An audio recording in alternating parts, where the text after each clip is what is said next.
नमस्ते, अभिवादन आपका इनोसेंट इन्वेस्टर के इस नए वीडियो में आपके लिए डिस्क्लेमर्स के बाद बात करेंगे। आईटीसी की काफ़ी ज़्यादा क्वेरीज हैं, रिजल्ट भी आया हुआ है, सारी चीज़ें आपके साथ एक्सप्लेन करेंगे, चार्ट पे एनालिसिस देंगे। सबसे पहले हम रिजल्ट देखते हैं। अब रिजल्ट में देखने लायक है क्या कुछ? जी हाँ, रिजल्ट में अगर आपको देखना है तो सिंपली देखो यार, मैं रिजल्ट को बहुत ज़्यादा कॉम्प्लिकेटेड नहीं बनाना चाहता। जो चीज़ें एग्जैक्टली अवेलेबल हैं वही आपको बताता हूँ, मतलब आसान भाषा में आपको चीज़ें समझ में आ जाएँ। 3232 करोड़ रुपए का प्रॉफिट हुआ इस बार। पिछली बार इसी क्वार्टर में 4023 करोड़ का प्रॉफिट हुआ था। ये ड्रॉप आया है ना, ड्रॉप क्यों आया है आपको समझना होगा। इनका जो सिगरेट बिजनेस है सही नहीं परफॉर्म किया, इनका जो एफएमसीजी बिजनेस है वो सही परफॉर्म किया, इनका जो होटल बिजनेस है वो बेकार परफॉर्म किया। अब देखिए, सिगरेट बिजनेस अच्छा नहीं परफॉर्म किया, होटल बिजनेस बेकार परफॉर्मेंस दिया। एफएमसीजी बिजनेस को हम एक मतलब होता है ना कि ये ऐसा बिजनेस है जो ऑल टाइम फेवरेट है, हमेशा चलने वाला है। तो अगर आप आईटीसी को एफएमसीजी के सेक्टर में रख कर देखोगे तो इनका बिजनेस कोई दिक्कत आई ही नहीं है। लेकिन आप सिगरेट को भी अगर एफएमसीजी में ऐड करो, क्योंकि ये भी फास्ट मूविंग कंज्यूमर गुड ही है, लेकिन उसको अलग रखा जाता है क्योंकि वहाँ से इनका रेवेन्यू अलग बड़े लेवल पे आता है। तो वहाँ पर एक डेंट मिला है इनको। क्यों मिला वो हम आप सिर्फ स्पेकुलेशन कर सकते हैं कि ऑफिसेज बंद हैं, लोगों के पास पैसा नहीं है, या लोग कुछ और यूज़ करने लगे, सिगरेट की जगह कुछ और पीने लगे। तो ये सारी बातें अलग हैं। बाकी आपको अभी यहाँ से लेकर क्या जाना है कि हाँ भैया, कंपनी का प्रॉफिट गिरा है। और अगर आप सिर्फ ईपीएस पे आएंगे, और जिस चीज़ को मैं हमेशा बोलता हूँ कि आप इस पे फोकस जरूर करो कि आपकी कंपनी एक शेयर के बदले कितना कमा रही है। अगर आईटीसी आपसे 170 रुपये ले रही है तो कितना पैसा कमा कर आपको दे रही है। आपको 2 रुपये 62 पैसे इस बार दे रही है, पिछले बार के इस क्वार्टर में 3 रुपये 28 पैसे, लगभग 60 से 70 पैसे का, 60 से 70 बेसिस पॉइंट्स का यहाँ पर डाउन साइड दिखा है आपको। तो क्या स्टॉक का प्राइस इसको जस्टिफाई करता है? जी हाँ, उसको मैं एक्सप्लेन करूंगा चार्ट पर। उससे पहले कुछ और डेटा है, मैं एक आर्टिकल की मदद ले रहा हूँ लाइव मिनट को, उनको उनको पूरा साभार देता हूँ। कुछ और डेटा आपके साथ डिस्कस करना है। सबसे बड़ी और सबसे पहली चीज़ जो मैंने आपको समझाया, देखिए यहाँ पर आपको एक चीज़ देखनी होगी कि 20% इनका प्रॉफिट गिरा है, 19.65, ठीक है, 3232 करोड़ हुआ है। अब जो सिगरेट टू होटल वाली चीज़ें हैं, जो अलग अलग चीज़ें हैं, उनको अगर आप जोड़ कर देखोगे, बहुत आराम से समझिएगा बात को, इनको अगर आप जोड़ के देखोगे तो पिछले साल के इस क्वार्टर में 4023 करोड़ का फायदा था। ये हमने आपको रिजल्ट में बताया। अभी आपको जो मेन चीज़ देखनी है कि सिगरेट का रेवेन्यू इनका कितना गिरा है। 5121 करोड़ पे आया है 5326 करोड़ से। तो ये चीज़ क्या एक बड़ा मायने रखती है? जी नहीं, इतना चलता है यार, कोरोना के कारण इतना भी डेंट ना आए तो क्या कहा जाए। अब एफएमसीजी बिजनेस पे आते हैं, जो इनका क्रक्स है। 8615 करोड़ के बदले 8916 करोड़ का मुनाफा आया है, मतलब कि ये रेवेन्यू आया है, सॉरी, ये रेवेन्यू आया है, जो कि एक बड़ा नंबर है। और बड़ा क्यों? क्योंकि एफएमसीजी बिजनेस को डेंट नहीं पड़ा, इवन यहाँ पर ग्रोथ हमको दिखी है। तो अब रिजल्ट पॉजिटिव है या नेगेटिव मैं आपको समझाऊंगा। आगे बढ़ने से पहले एक चीज़ और जान लीजिए कि होटल बिजनेस से इनको काफ़ी ज़्यादा डेंट पड़ा है। 81 करोड़ का मुनाफा आया, 426 करोड़ के बदले, काफ़ी बड़ा डेंट है यहाँ पर। बाकी और चीज़ें आप अभी के लिए इग्नोर कर सकते हो, क्योंकि उनका जो इसमें इसके रिजल्ट में जुड़ा होता है वो काफ़ी कम होता है, ठीक। हाँ, एक और चीज़ चार्ट पे चलने से पहले हम आपको बताना चाहेंगे, 9164 करोड़ इस कंपनी ने खर्च किया है पिछले साल के इस क्वार्टर के मुकाबले। ये बढ़ा है, 500-600 करोड़ रुपए कंपनी को ज़्यादा खर्च करना पड़ा है। क्यों खर्च करना पड़ा है आपको समझना होगा। कोविड से लड़ने के लिए बहुत सारे मतलब इक्विपमेंट्स की ज़रूरत पड़ती है, और इस चीज़ में यार हर कंपनी को डेंट पड़ा है। तो यहाँ इनको भी ये खर्चा जो बढ़ा है उसको हम एक एरर, मार्जिन ऑफ एरर दे देते हैं। चलिए यार, इतना तो आपको करना ही करना है। अभी आते हैं मेन चार्ट पर। चार्ट पे क्या एक्सप्लेनेशन आपको चाहिए?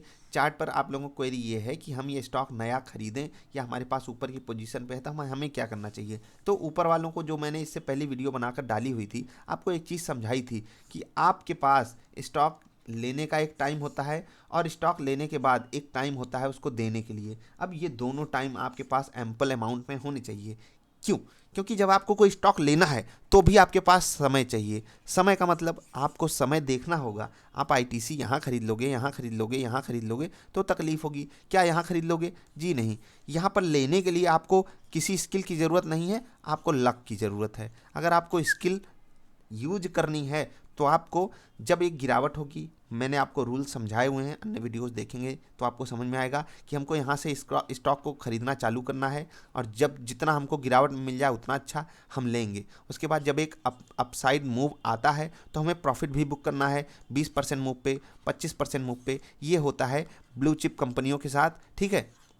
अगर एक कंपनी ब्लू चिप नहीं है तो आप प्रॉफिट 10-15% पे बुक करना चालू कर सकते हो। और गिरावट वाला रूल के लिए आप अलग वीडियो देखिए। अभी कुछ और बातें आपसे करनी है नई खरीदारी से रिलेटेड। क्या रिजल्ट इतना अच्छा है कि हम यहाँ पर बाई कर लें? तो आपको मैं सिंपली बता दूं, रिजल्ट एज एक्सपेक्टेड है। सबको लगा था कि आईटीसी जो है वो एक मिक्स्ड रिजल्ट लेकर आएगा। कोई ऐसा नहीं सोच रहा था कि आईटीसी आउट परफॉर्म कर देगा। तो मिक्स्ड रिजल्ट जैसा यहाँ पर स्टॉक की परफॉर्मेंस भी है।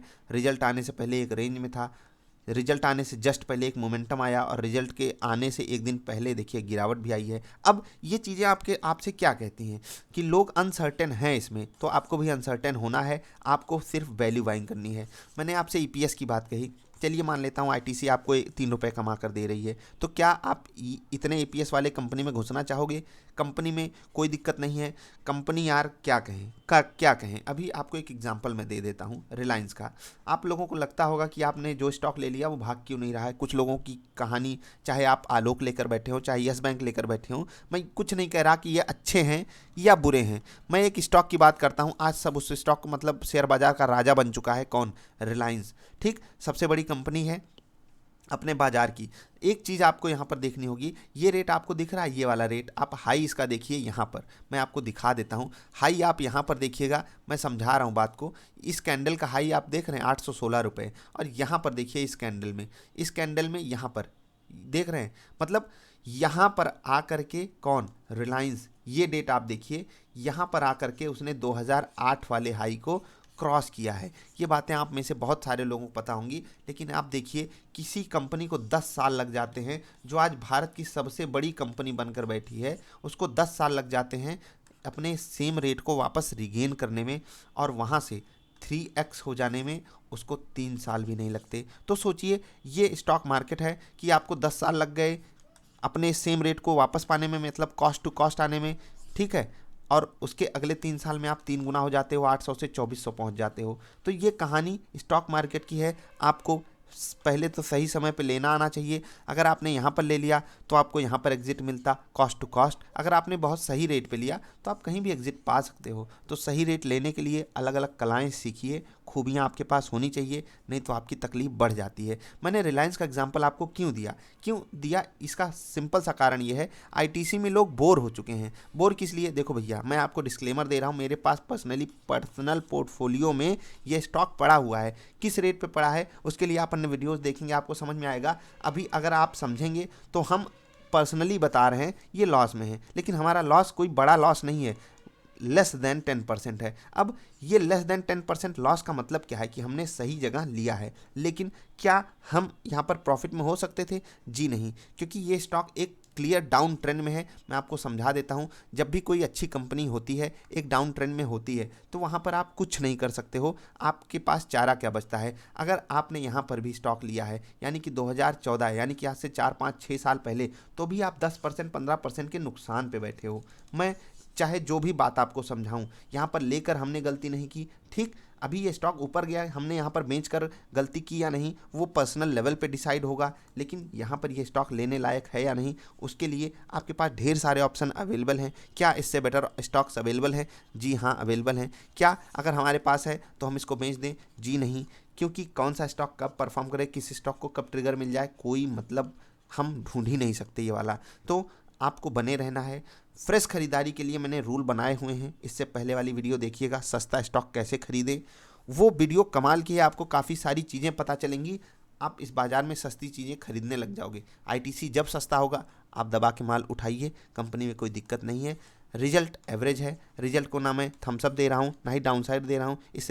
इस रिजल्ट पे ना मैं बेच रहा हूँ, ना किसी को बेचने की सलाह दे रहा हूँ। ठीक, बात रही बाई करने की, जिनको एक अच्छा स्टॉक ढूंढना ही है, अगर उनको आईटीसी पसंद है तो आप आईटीसी को किस बेस पे ले सकते हो? आप आईटीसी को एज अ स्विंग ट्रेड के बेसिस पे अभी बाई कर सकते हो। बाई का मतलब क्या है? आपको एक सपोर्ट ढूंढना है, आपको एक टारगेट ढूंढना है। ठीक, इन दोनों के बीच में आपको कुछ और चीज़ें मिलेंगी कि मैं सपोर्ट पे स्टॉप लॉस लगाऊंगा, टारगेट पे एग्जिट कर जाऊंगा। ये आपके लिए पर्सनल स्ट्रैटेजी होगी। अभी जैसे आपको दिख रहा होगा, ये लेवल आईटीसी के लिए सपोर्ट का है। ये लेवल आईटीसी के लिए सपोर्ट का क्यों है? आपको पहले तो एक क्रूशियल लेवल दिखेगा 160, अगर उसके जितना नज़दीक आप ले पाएँ वहाँ पर ले लीजिए। 5 से 8% ये सालाना रिटर्न आपको बैंक देते हैं, और इतना सेफ स्टॉक तो है ये कि बैंक के जितनी सेफ्टी आपको यहाँ पर मिले ना मिले, लेकिन देखो स्टॉक मार्केट है तो रिस्क तो है, लेकिन मैं आपसे कहता हूँ कि बैंक का 2x रिटर्न आप इसमें साल भर में ट्रेड करके बहुत ही आसान तरीके से, क्योंकि ये स्टॉक आपको कहता है कि भैया मैं लेने के लिए अवेलेबल हूँ, मैं सस्ता अवेलेबल हूँ, आप मुझे ले लीजिए। और रही बात इन्वेस्टिंग की, तो भैया ये कब चल जाएगा हमको नहीं पता, कब ये 3 साल में 3x हो जाएगा हम आप नहीं समझ सकते। कुछ और वीडियोस डाली हुई हैं जिनमें आपको बताया हुआ है कि बेस्ट स्टॉक्स अभी कौन कौन से अवेलेबल हैं, कौन कौन से स्टॉक्स आपको बाई करने चाहिए, 10,000 में 15 स्टॉक्स कैसे आप खरीद सकते हो। तो ये सब वीडियोस आपको मिल जाएंगी, ज़रूर चेक कीजिएगा। अभी के लिए इतना ही, मिलेंगे फिर से किसी अच्छी वाली वीडियोज़ में। यहाँ तक आए हो तो वीडियो लाइक कर लेना। नमस्ते, बाय बाय।